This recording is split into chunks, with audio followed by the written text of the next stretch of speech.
If you're a do-it-yourselfer, you'll need lots of different clamps, various sizes and various types, but the problem is most clamps don't have protective pads on the jaws. And even if they came with protection originally, they often crack and fall off, you lose them, and then you have this edge that'll damage the workpiece.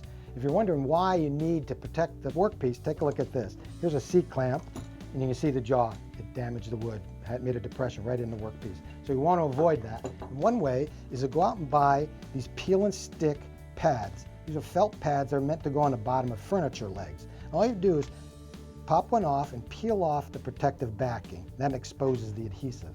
Then just put it right on the clamp itself. It sticks right on. Of course, you're going to put one there as well.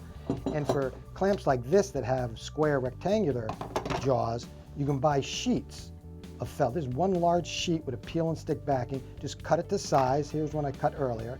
And just stick it right on there. And again, you're going to put it on both. And now when you go to clamp something, you can clamp as hard as you want, and you're not going to damage the workpiece.